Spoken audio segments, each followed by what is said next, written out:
लेकर के वार्ता करने वाले हैं। इसे उत्तर प्रदेश सरकार में उप मुख्यमंत्री माननीय ब्रजेश पाठक जी हम सबके मध्य में उपस्थित हैं।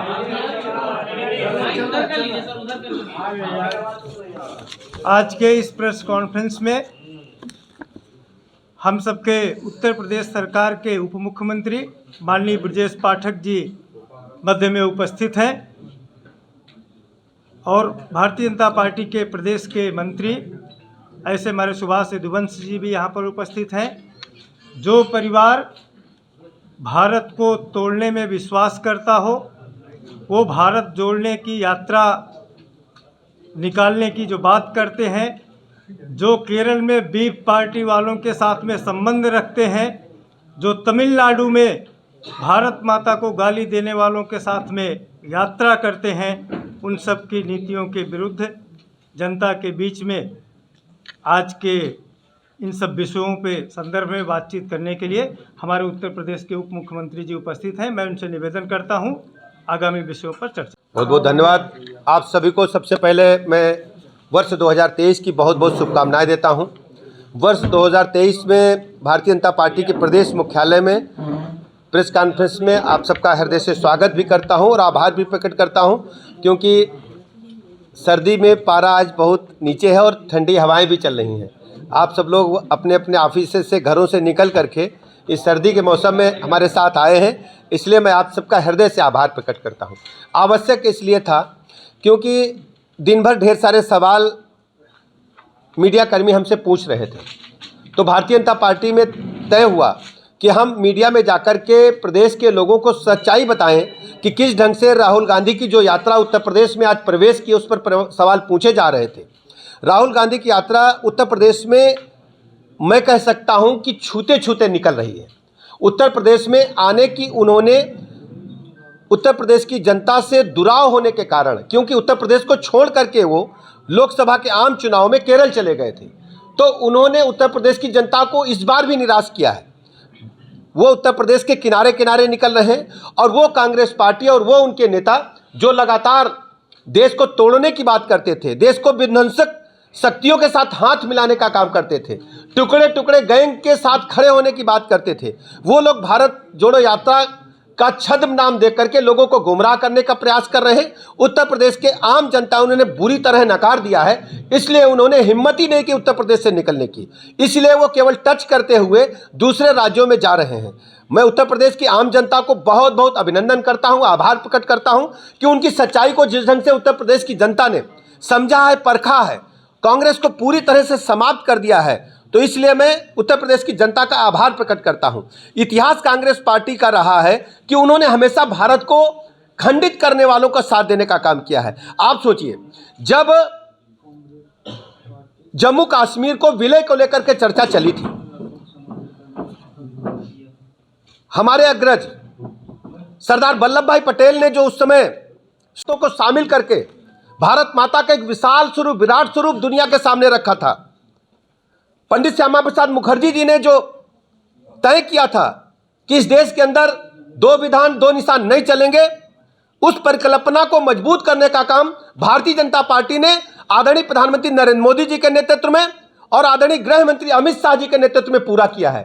और कांग्रेस पार्टी ने हमेशा अलगाववादी तत्वों के साथ खड़े होकर के काम किया है और भारत को विखंडनकारी शक्तियों को समर्थन देने का काम किया है। अभी जब आप देख रहे थे जेएनयू में जिस प्रकार की घटनाएं हुई, कांग्रेस पार्टी लगातार ऐसे तत्वों को समर्थन देती रही है और हमेशा इन लोगों ने लोकतंत्र को कमजोर किया है। जिस लोकतंत्र की बात करते हैं, कोई भूला नहीं है 26 जून 1975 को जब इस देश के अंदर इमरजेंसी लागू की गई थी। वो काला दिन भारतीय इतिहास में दर्ज रहेगा। संविधान की धज्जियां उड़ाई गई थी, लोगों के नागरिक अधिकार समाप्त हो गए थे। आज वो लोग छद्म नाम लेकर के, आप लोग अच्छी तरह जानते हैं, गांधी मतलब था महात्मा गांधी, मतलब बापू, जिन्होंने दुनिया को मानवता का संदेश दिया, जिन्होंने अहिंसा का पाठ पूरी दुनिया को पढ़ाया, उनके छद्म नाम को लेकर के गुमराह करने का लगातार प्रयास करते हैं। मैं आप लोगों से लगातार इस सवाल को उठाता रहा हूं और आज स्पष्ट है कि उत्तर प्रदेश की आम जनता ने इन्हें बुरी तरह नकार दिया है।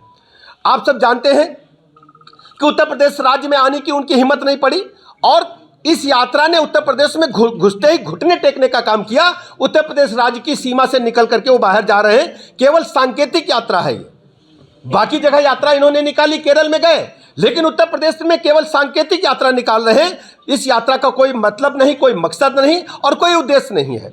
आप जानते हैं कि जिस उत्तर प्रदेश राज्य को छोड़ करके गए थे, अमेठी के लोग आज भी दुखी हैं। वो जानते हैं कि अमेठी के लोगों ने कई बार इन्हें संसद भेजा। अगर अमेठी के लोग इनके नाम के आगे मोहर नहीं लगाते तो देश की बड़ी पंचायत संसद में पहुंच नहीं सकते थे। जनता उसे कभी माफ नहीं करेगी, यह हमारा इतिहास कहता है। आप जानते हैं कि भारत जोड़ो की बात करते हैं, अपने गठबंधन को, अपने सहयोगी दलों को भी इकट्ठा करने रखने का काम कांग्रेस पार्टी नहीं कर पाई। कांग्रेस पार्टी ने हमेशा देश की जनता का शोषण किया है और बढ़ाने के नाम पर सिर्फ परिवार को बढ़ाने का काम किया है। क्या दूसरा कोई नेता ने? आज मैं फुटेज देख रहा था, भाई बहन दोनों हाथ उठाकर खड़े थे। देश की जनता, उत्तर प्रदेश की जनता अच्छी तरह जानती है क्या उत्तर प्रदेश में नेताओं की कमी है। हमारे पास एक बड़ी फौज है जो उत्तर प्रदेश की जनता के लिए काम करती है। रात दिन लगातार जनता देखती रहती है, लेकिन कांग्रेस पार्टी के पास नेतृत्व के इतना अभाव है, केवल एक परिवार हाथ उठा करके खड़ा हुआ है। जिस ढंग से मैं कह सकता हूं कि यह भारत जोड़ो यात्रा नहीं है, यह परिवार जोड़ो यात्रा है। परिवार को मजबूत करने के लिए, परिवार को स्टेब्लिश करने के लिए। वो अपने आप को बेरोजगार महसूस करते हैं। उन्होंने माना था कि वो बड़े घर में, राज परिवार में पैदा हुए हैं तो राजपाट चलता रहेगा, लेकिन लोकतंत्र में बाबा साहब भीमराव अंबेडकर ने जिस दिन संविधान लिख दिया था उस दिन तय हो गया था कि राजा अब रानी के पेट से पैदा नहीं होगा, वो बैलेट मशीन से पैदा होगा। और आम जनता 25 करोड़ लोग उत्तर प्रदेश के जिसे चाहेंगे वो उत्तर प्रदेश का नेतृत्व करेगा, वही उनका काम करने का काम करेगा। हम सब जानते हैं कि कांग्रेस पार्टी ने जिस ढंग से आपातकाल लगाया था, आज तक राहुल गांधी और उनकी टीम के लोग आपातकाल की भर्त्सना नहीं कर पाए हैं। उनकी हिम्मत नहीं है। वो जब जब उनके हाथ में सत्ता रहेगी, देश के नागरिक अधिकार और प्रदेश के नागरिक अधिकार हमेशा तोड़े जाएंगे। क्या वो माफी मांगना चाहेंगे?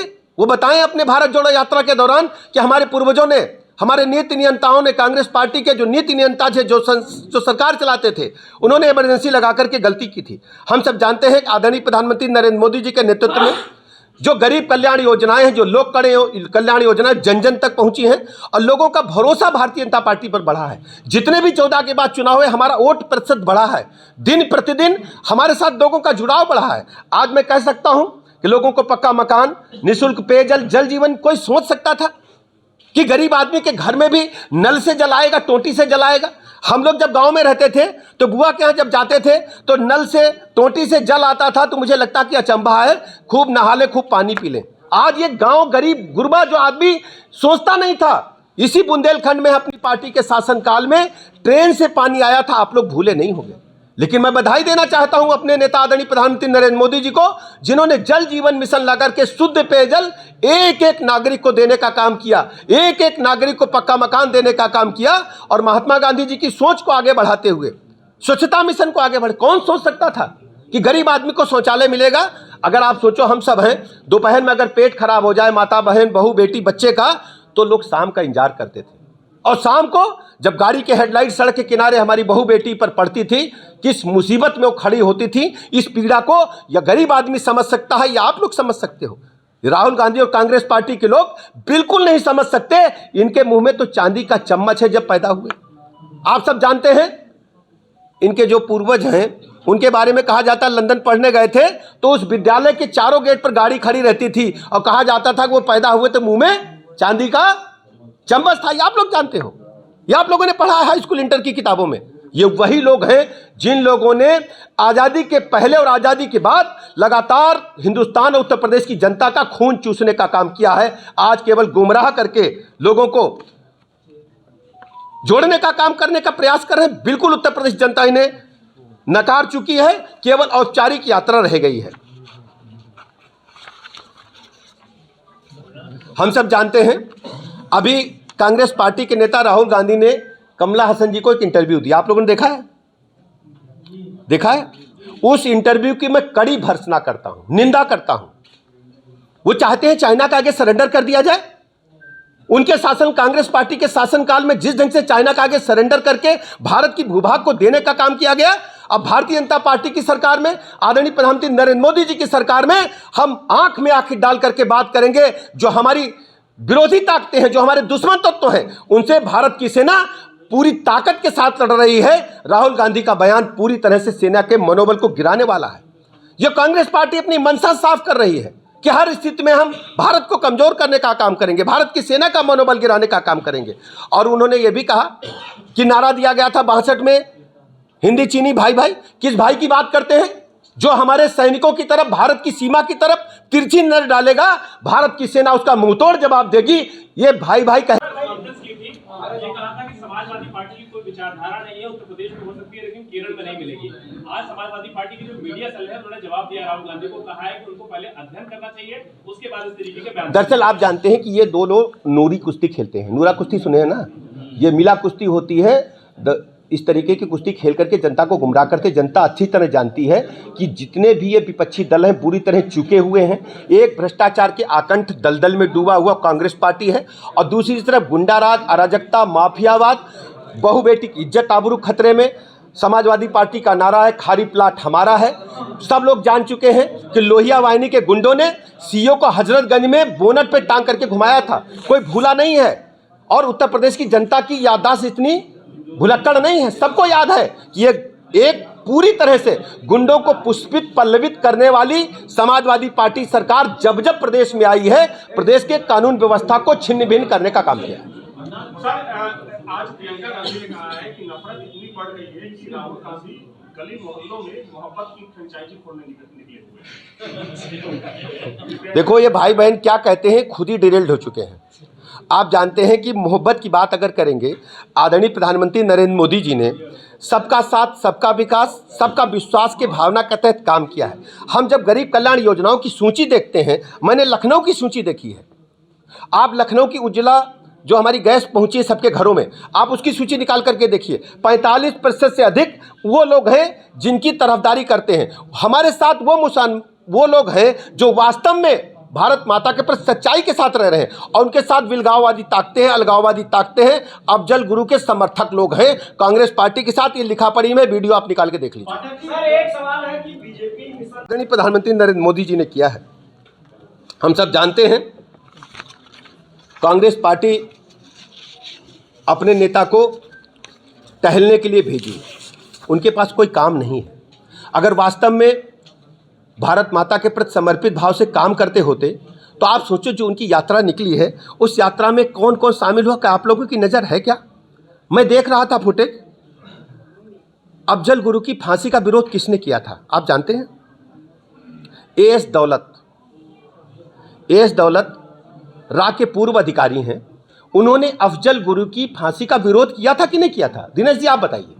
आप पत्रकार मित्रों से पूछना, आपको सवाल पूछना चाहिए कि वो लोग जो हिंदुस्तान की एकता और अखंडता को, हिंदुस्तान को विखंडित करने के लिए और जो अटैक करते हैं भारत माता पर, उनके समर्थन में जो लोग हैं, उनको यात्रा में आप साथ रखोगे? हिंदुस्तान की जनता आपसे पूछना चाहती है।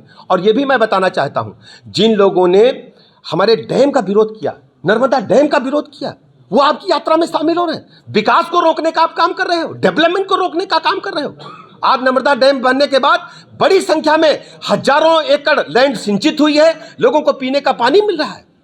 आप दिखाना क्या चाहते हैं देश की जनता को, प्रदेश की जनता को जवाब क्या देना चाहते हैं? मैं कह सकता हूं दावे के साथ कांग्रेस पार्टी बुरी तरह से फेल साबित हो चुकी है, फ्लॉप तो साबित है। ये जो भारत जोड़ो यात्रा है, राहुल गांधी और उनकी टीम पूरी तरह से फ्रस्ट्रेशन में है, और वामपंथी पूरी दुनिया से खत्म होने जा रहे हैं। लेकिन अभी भी इनके दिमाग में घुसा हुआ है वामपंथ। मैं कह सकता हूं जिस ढंग से उनका पहनावा है, जो जिस ढंग से वो चाल चलन है, मैं कह सकता हूं कि वो भारत माता के प्रति कभी भी सौहार्द की भावना नहीं रख सकते।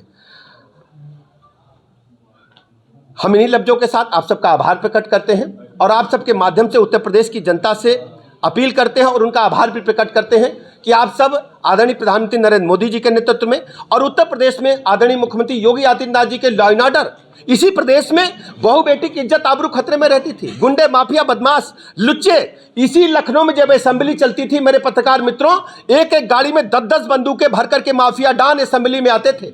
आज वही माफिया डॉन तख्ती लटकाए घूम रहे के सब्जी बेच लेंगे, लेकिन गुंडई और अराजकता नहीं करेंगे। पत्रकार मित्रों, आपको सवाल पूछना चाहिए विपक्षी दलों से कि उत्तर प्रदेश के लॉ एंड ऑर्डर को छिन्न भिन्न करने वाले लोग आज कहां हैं? या तो जेल में या प्रदेश छोड़ करके चले गए हैं। मैं जनता का, प्रदेश की आम जनता का आभार प्रकट करता हूं और आप सबका भी आभार प्रकट करता हूं कि आपने मेरी बातों को प्रदेश तक और देश तक पहुंचाने का काम किया। बहुत बहुत धन्यवाद।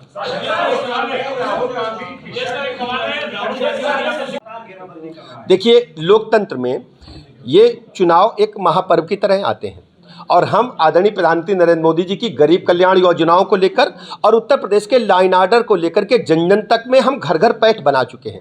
हमारी सदस्य संख्या देश में सबसे बड़ी है, उत्तर प्रदेश में सभी विपक्षी दलों से सबसे बड़ी है। हमारे पास अपने कार्यकर्ताओं की एक बड़ी टीम है और शुचिता के साथ काम करने वाली कार्यकर्ताओं की टीम है।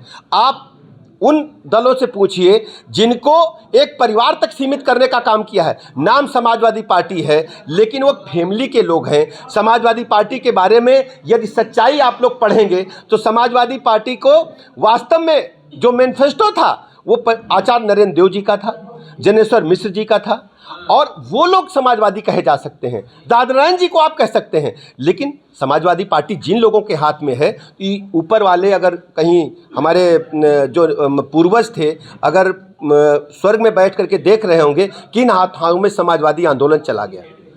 हमारे गांव में कहावत कही जाती है, आप लोगों की कही जाती होगी, एक बारात गई, बार बार पूछते थे बारात गई कुल कितने आदमी थे, कहने लगे कि बाप पूत सारे बहनोई, मामा भनेज और न कोई। कितने आदमी थे बताओ? बाप पूत सारे बहनोई, मामा भनेज और न कोई। कितने आदमी थे? कुल 3 आदमी थे। तो इस प्रकार के राजनीतिक दल को बनाकर समाजवादी पार्टी का जामा पहनाना बुरी तरह से जनता उग चुकी है इन लोगों से और आने वाले समय में इसका जवाब लगातार दे रही। 14 से हर चुनाव हारे हैं और अब की बार हम 24 में 80 की 80 सीटें जीतेंगे, इसमें कोई शक नहीं है। उत्तर प्रदेश की जनता का आशीर्वाद भारतीय जनता पार्टी के साथ है, आदरणीय मोदी जी के साथ।